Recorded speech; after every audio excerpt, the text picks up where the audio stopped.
18वां सर्ग। राजाओं तथा ऋष्यशृंग को विदा करके राजा दशरथ का रानियों सहित पुरी में आगमन।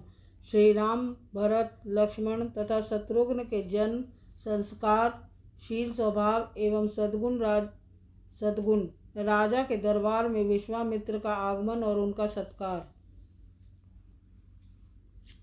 महामना राजा दशरथ का यज्ञ समाप्त होने पर देवता लोग अपना अपना भाग ले जैसे आए थे वैसे लौट गए।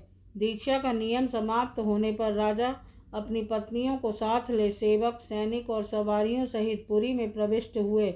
भिन्न भिन्न देशों के राजा भी जो उनके यज्ञ में सम्मिलित होने के लिए आए थे, महाराज दशरथ द्वारा यथावत सम्मानित हो मुनिवर वशिष्ठ तथा ऋष्यशृंग को प्रणाम करके प्रसन्नता पूर्वक अपने अपने देश को चले गए। अयोध्यापुरी से अपने घर को जाते हुए उन श्रीमान नरेशों के शुभ्र सैनिक अत्यंत हर्ष मग्न होने के कारण बड़ी शोभा पा रहे थे।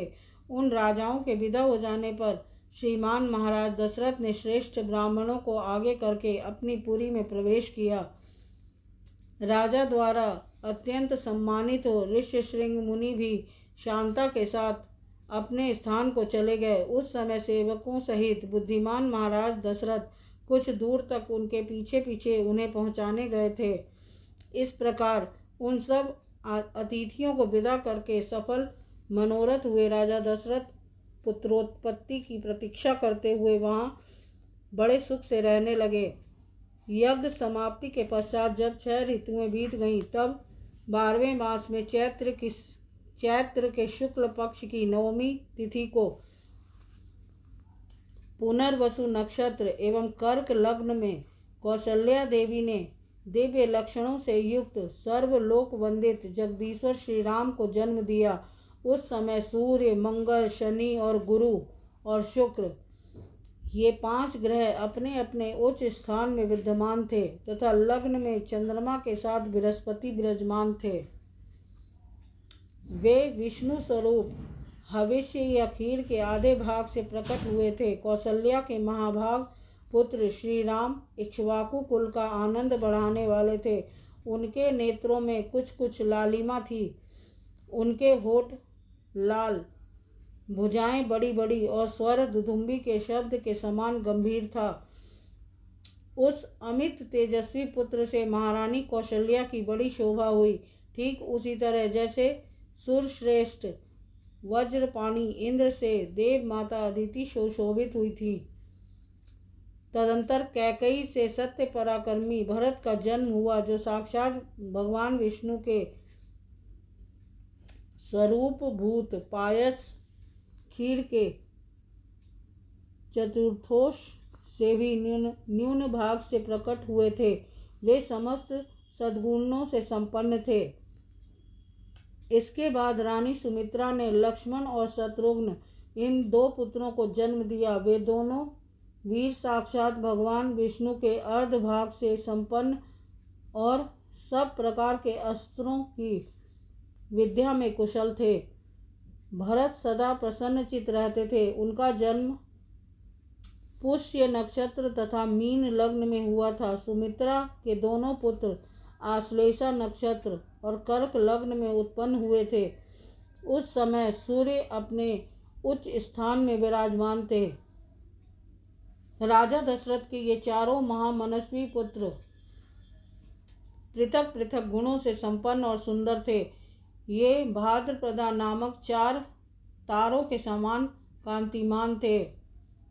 इनके जन्म के समय गंधर्वों ने मधुर गीत गाए, अप्सराओं ने नृत्य किया, देवताओं की दुदुम्बियां बजने लगी तथा आकाश से फूलों की वर्षा होने लगी।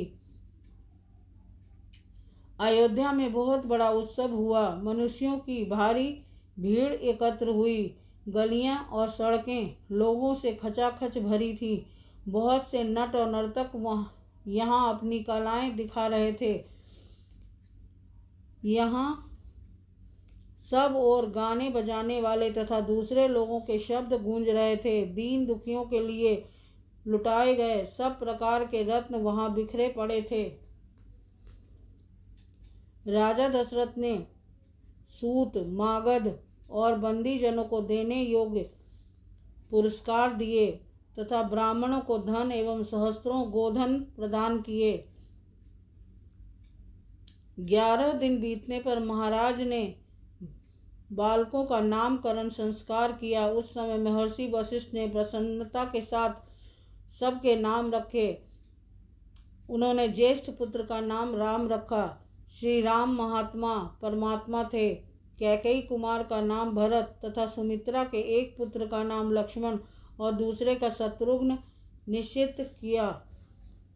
राजा ने ब्राह्मणों, पुरवासियों तथा जनपद वासियों को भी भोजन कराया। ब्राह्मणों को बहुत से उज्ज्वल रथ समूह दान किए।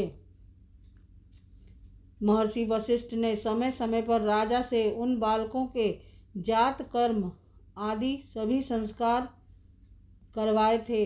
उन सब में श्री रामचंद्र जी ज्येष्ठ होने के साथ ही अपने कुल की कीर्ति ध्वजा को फहराने वाली पताका के समान थे।